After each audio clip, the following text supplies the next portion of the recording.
सबसे पहले आप मैम हमें ये बताइए कि मई के महीने में इतने बड़े गोचर होने जा रहे हैं, उस विषय पर आप थोड़ा सा कुछ बताना चाहें तो। देखिए, मई का महीना काफ़ी विशेष रहेगा, क्योंकि सच में इस बार बहुत बड़े बड़े ग्रहों का गोचर होने वाला है। अभी हमने देखा किस तरह से शनिदेव ने अपना गोचर बदला, तो अब मई में कुछ 2-3 ग्रह तो खास ही हैं जो काफ़ी ज़बरदस्त तरीके से हम सब पे असर डालेंगे। कौन कौन से ग्रह हैं वो? अब अगर देखा जाए तो इस बार मुख्य रूप से गुरु का गोचर, हाँ। बृहस्पति जी का वो गोचर होगा।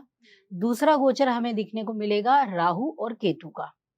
तो ये एक मुख्य गोचर होंगे जो बड़े बदलाव देंगे, सच में ही बड़े बदलाव होंगे और इनका असर हम सभी को मिलेगा। यानी जितनी भी हमारी राशियां हैं, 12 राशियां, इसके अलावा राशियों के अलावा हम नेचर में भी इसका असर देख पाएंगे।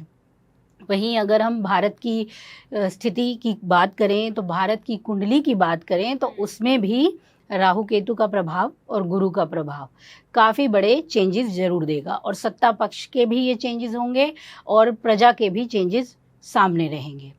वहीं अगर देश और दुनिया की बात करें तो हाँ, बिल्कुल देश और दुनिया में भी इसका असर होगा। जैसे हमने पहले भी कहा था कि कुछ ऐसे फैसले होंगे जो अचानक से लिए जाएंगे और बदले भी जाएंगे, क्योंकि उस टाइम पे मीन राशि में ही सारे ग्रह थे, मतलब पंचग्रही योग उसी तरफ चल रहा था। तो ऐसे में क्या हुआ कि आपने भी देखा, अमेरिका की नीति देखी आपने, इजराइल की नीति देखी, फिलिस्तीनी की देखी, मतलब सभी की नीतियों में कुछ ना कुछ चेंज आपको दिखे।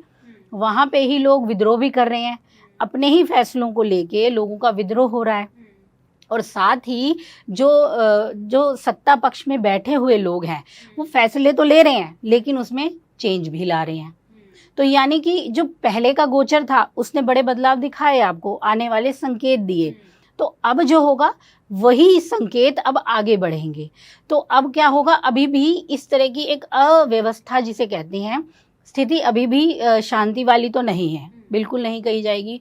क्योंकि जब भी ज्योतिष के अनुसार जब भी ग्रह बदलते हैं, मेजर प्लैनेट जब भी बदलते हैं, वो बड़े दूरगामी परिणाम तो देते ही देते हैं और उन परिणामों को हम 15 से 20 दिन के अंतराल में स्पष्ट रूप से देख पाते हैं। उसका असर पहले से होने लगता है या बाद में होता है? ये स्थिति ना दोनों ही मामलों में बनती है। कुछ समय पहले भी आ जाता है इफेक्ट, तो कुछ समय बाद में भी रहता है। तो कहीं पे जैसे हमारे जैसे जब ग्रहण पड़ते हैं तो इसकी स्थिति पहले और बाद की दोनों की ही प्रभाव वाली मानी गई है। इसी तरह जब ग्रह बदलता है तो उसके आने वाले कुछ समय और उसका बीत जाने वाला कुछ समय, दोनों ही समय हमें इफेक्ट डालते हैं।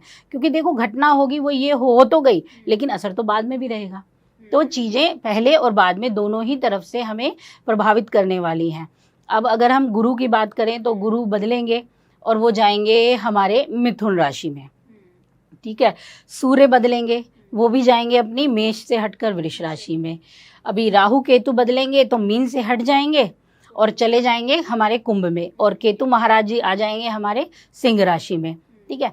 तो अब ये जैसे ही बदलेंगे तो इनके राशि परिवर्तन के साथ इनके स्वभाव का भी परिवर्तन हो जाएगा। क्योंकि ये जिन घरों में जाएंगे, जिन जगहों पर जाएंगे, वहाँ के अनुसार व्यवहार भी मिलेगा।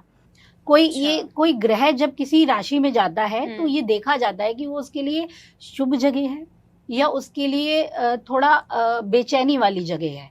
जैसे हम ही खुद किसी के घर जाएंगे तो हमें अपने मेहमान के बन के हम कहीं गए, अपने घर गए तो खुशी है, किसी पड़ोसी के गए तो थोड़ा अनकंफर्टेबल है, किसी शत्रु के चले गए तो और मुश्किल है, ठीक है। तो इसी तरह अब जो गुरु का गोचर होगा देखें तो वो होगा हमारे मिथुन राशि में, उनके पुत्र के ही घर में है। बिल्कुल पुत्र तो नाजायज बोला जाता है। नहीं, वो तो चलिए है कि वो है। यही तो दिक्कत है कि जैसे हम परेशान हो जाते हैं कि सूर्य देव आ गए शनि के घर में, शनि देव चले गए सूर्य के घर में, तो बड़ी ही हलचल मच जाती है।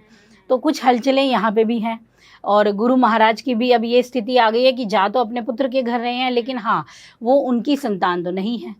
अगर आप ज्योतिष से जुड़ी अधिक जानकारी प्राप्त करना चाहते हैं तो डाउनलोड करें माई ज्योतिष ऐप। एस्ट्रोलॉजी से जुड़ी लेटेस्ट जानकारी के लिए फॉलो करें माई ज्योतिष का फेसबुक और इंस्टाग्राम पेज।